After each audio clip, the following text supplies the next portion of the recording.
Good morning, જય Shri Krishna. New બ્લોગમાં welcome છે. આજે છે તારીખ 4/5 શું બે જ દિવસ, આજનો કાલનો દિવસ બાકી છે. પ્રથમ દિવસે ગણપતિ બાપા ઘર આવી જશે. જે લોકો અમારા વિડીયો જોયો છે ખબર હશે કે લાસ્ટ 3 યર્સથી અમે ગણપતિ બાપા લાવીએ છીએ. અમદાવાદ ફર્સ્ટ ટાઈમ લાવીશું. યુકેમાં હતો ત્યાં અમે ઘરે લાવતા, તો આ વખતે ફર્સ્ટ ટાઈમ છે, તો મજા આવવાની છે. 10 દિવસ ગણપતિ બાપા અમારા ઘરે રહેવાના છે અને જલસા કરવાના છે. એટલે વિડીયોમાં બન્યા રહેજો. અને મમ્મી એ બેઠા છે. મમ્મી, જય શ્રી કૃષ્ણ. જય શ્રી કૃષ્ણ. પહેલી વાર ગણપતિ બાપા ઘરે આવશે, હે ને? મજા આવે છે ને? મમ્મી તો કહેતી હતી કે આપણે શું રાખવું છે, ભજન ને બધું રાખશું, ધામધૂમથી કરશું હે ને? બધું. યસ, જેટલું થાય એટલું કરશું આપણે ગણપત દાદાને. એ દેખો એનું કામ કરે છે.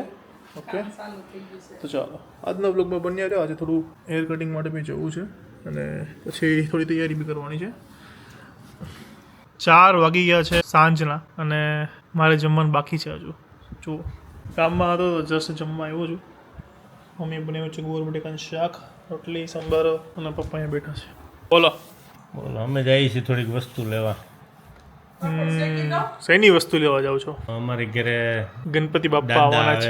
દાદા પહેલી વાર આવે છે. First time. આમ તો તારી ઘરે તો આવી જ ગયા ને યુકેમાં. હા, એટલે 3 વાર તો આવી ગયા. 3 વર્ષ તો આ 4થું વર્ષ છે અમારું.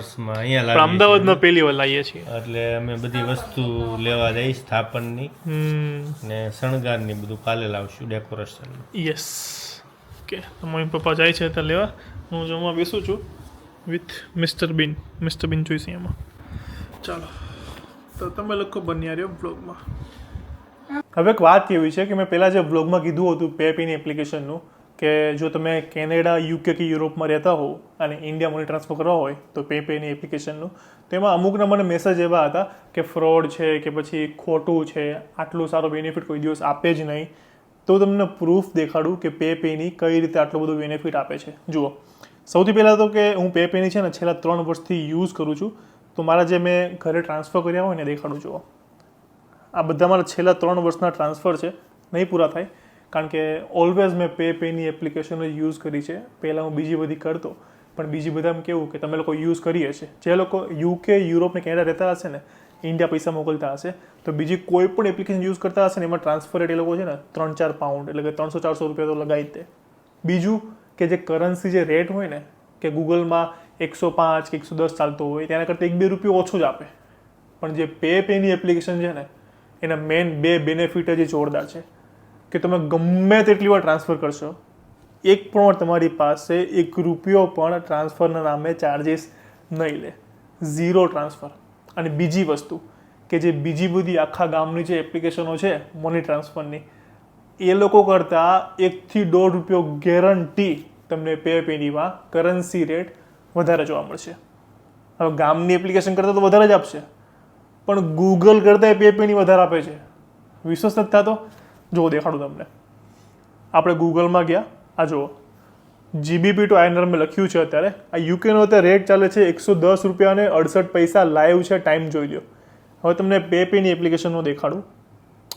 પેની અને એનો જે કરન્સી રેટ છે એ ટાઈમ જોઈ લો, 111 રૂપિયા અને 23 પૈસા. તો બોલો, છે ને વધારે?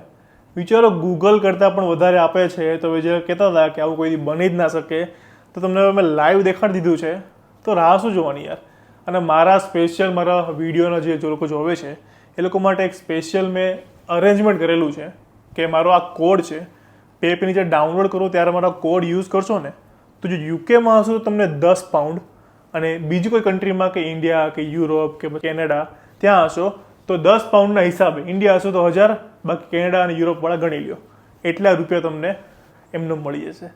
એટલે અત્યારે જ તમારા ઘરે યુરોપ, યુકે કે પછી કેનેડાથી પૈસા મોકલવા હોય ઇન્ડિયા, તો ડાઉનલોડ કરો penny application. Play store, app સ્ટોરમાં અવેલેબલ છે. કોડ યુઝ કરવાનું ભૂલતા નહીં. આ તમે કહેતા હતા ને ખોટું છે, એટલે મારા સ્પેશિયલી છે ને બ્લોગમાં આજે કેવું પડ્યું.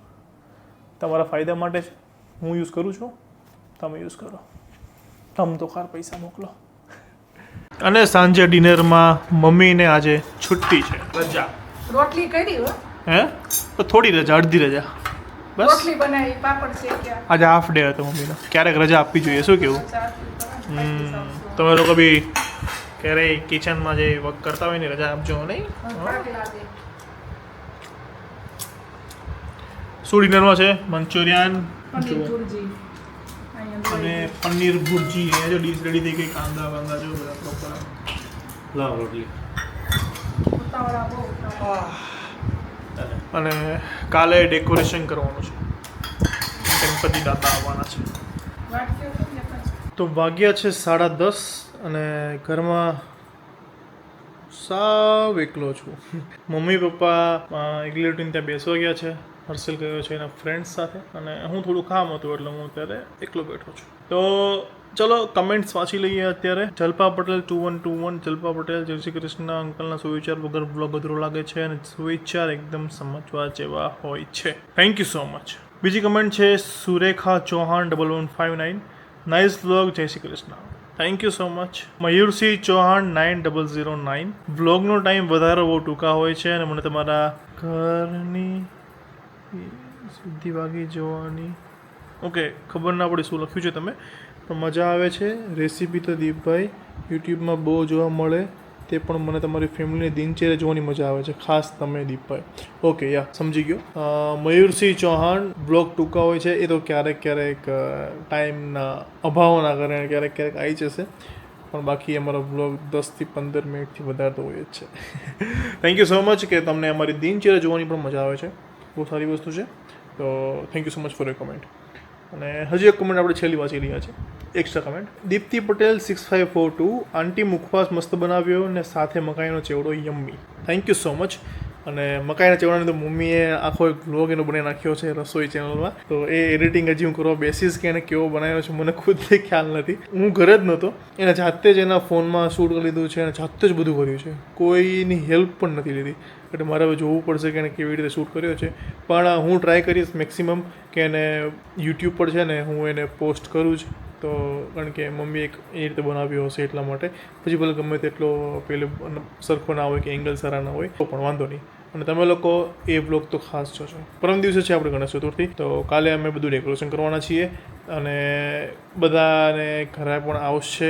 નક્કી નથી કઈ રીતે છે, પણ કાલનો બ્લોગ મિસ ના કરતા, બહુ મજા આવવાની છે. આજના બ્લોગમાં જો અમારો બ્લોગ જોઈને તમને ફેસ પર થોડી પણ સ્માઇલ આવી હોય તો બ્લોગને લાઇક જરૂર કરી દેજો, કમેન્ટ કરજો કેવો લાગ્યો છે અને ચેનલને સબસ્ક્રાઈબ કરી દેજો. આપણા આ વર્ષમાં 2 લાખ સબસ્ક્રાઈબ પૂરા કરવાના છે, એટલે સબસ્ક્રાઈબ જરૂર કરી દેજો.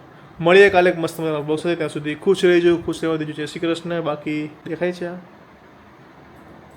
આ બંને બ્લોગ છે, અહીંયા પ્લેલિસ્ટ છે મારું યુકેના બ્લોગ્સનું, જોઈ આવો. અહીંયા ક્લિક કરો, જોઈ આવો, બહુ જ મજા આવશે. યુકે જેમ બ્લોગ બનાવો તો અફલાતું નહોતા. અને આ મારો જૂનો બ્લોગ છે, જો ના જોયો હોય તો જોઈ આવજો ક્લિક કરીને. બાકી અહીંયા ક્લિક કરીને ચેનલ સબસ્ક્રાઈબ કરી દેજો. બાય, જય શ્રી કૃષ્ણ.